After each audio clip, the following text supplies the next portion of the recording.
All right, YouTube, it's Jude and Anthony and Ryan. Well, Dylan's dog, our heart goes out to Dylan today. His dog got ran over because someone didn't make sure the dog was secured. Dylan's dog got ran over today. Yeah, last night. Dylan's not taking care of his animal, and Is he dead? supposedly, I've heard this excuse before. I didn't see a death certificate. No, I've never heard shit like that from Dylan. I've heard my cat died, my bird died, my cat ran away, I've heard my cat's sick. I've heard so many excuses. It could be if it's true. Did you guys see pictures and videos? I didn't What see the the fuck video. was to take a picture or video of Well, that? today is the video world. You did call me in the No. middle of the night. All right, so Ryan and Dylan are best friends, and Ryan's confirming. I got a Snapchat of a collage saying, oh my god, my dog got ran over. I was like, All right, so oh. Dylan's not going to be here today. He's mourning the loss of his animal, and we respect that. Well, then my cat died. I gotta go home. Your cat, I'm a cat. your cat's got the My cat runs. died. My cat died. I gotta I've heard so many excuses as being a boss, and I don't know if they were real or not. Like, hey, all right, it is what it is. Try and have some empathy for that. I had a cat that went for a ride around the accessory belts on my car. Yeah. How about that? So I came home from work, and my girlfriend's like, "There's this weird noise under the hood of my car," and I'm like, "What do you mean weird?" I said, "Where's the cat?" She's like, yeah, you need to come home. And then I opened the hood, and then this poor little kitty, his tail got ripped off, and his legs got all crunched up. What were you doing under the hood of the car? Yeah, For real? I was devastated by that. So that's why I give a little empathy there for animals. That's it. What are we going to talk Are you about? gonna show me a pinion angle, or are you just gonna keep? Oh, so check. So Jude and I received my angle finder from Amazon, and then we checked it back here in a pumpkin, and it said it was about 4 degrees. I checked it here; it's 4 degrees. What I'm going to do to just confirm it is take the U-joint out, turn the straight, check it on there, and see where it's at. I kind of thought it was close, and I did that by eye, and that's just based on experience. And then I wanted to show Jude. Suspension geometry. This vehicle's never been on an alignment machine. I built this suspension all custom and fabricated it, and it's never been on an alignment machine. And then what I wanted to show Jude is here. Hold this. Yes, because When you set your suspension up for drag race, right? When you launch, depending on how fast your suspension compresses and rebounds, right? When you launch, your suspension is going to do this. It's going to go up, and then your wheels are going to toe out or toe in, depending on what's going on with your suspension setup. So what you need to do first is get your camber and caster dial in, or get it close, and then come down here and figure all this out. My original setup, the rack and pinion was a tad high, but I had spacers to adjust that. So when I built this rack and pinion kit, I put offset solid bushings in there so there's no flex.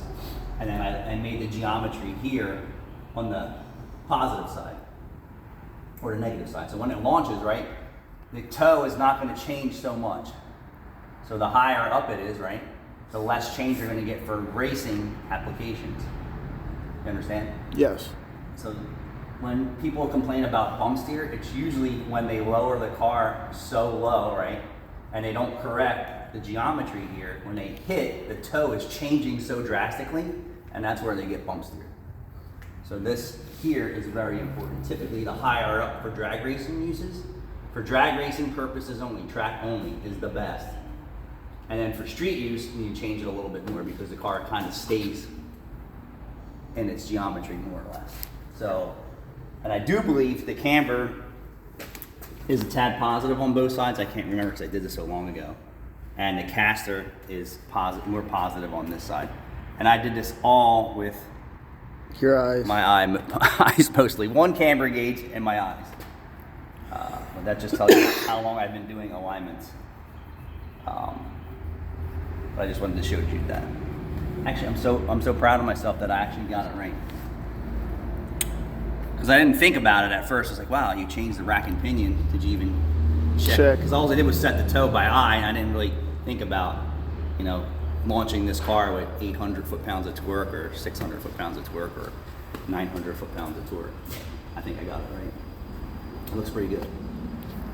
And then Jude's going to show off the suspension. Go ahead. Are you shocked?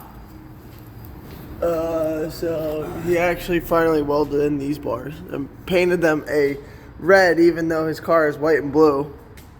Red means danger. Shit might fall off. Oh yeah, totally.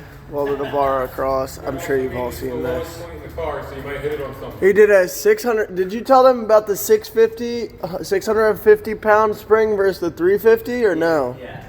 All right. Well. Because we were doing the math when we were calculating the transcore and the water. Yeah. And it showed up in the weight difference, definitely.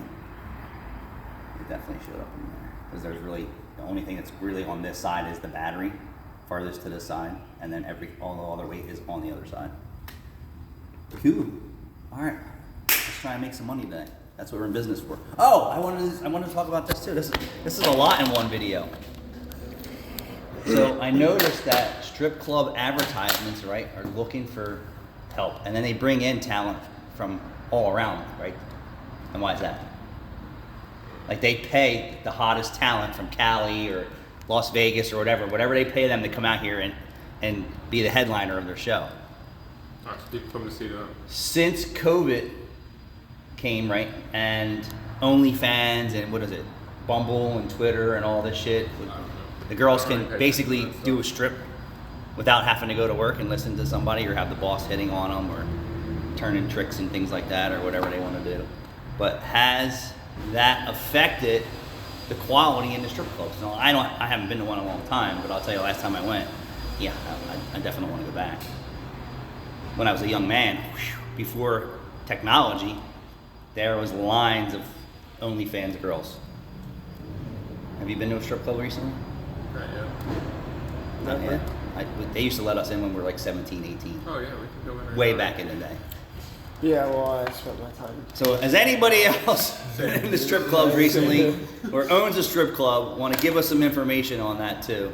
Like, has technology and the world affected you for getting employees? In business. Thanks for watching.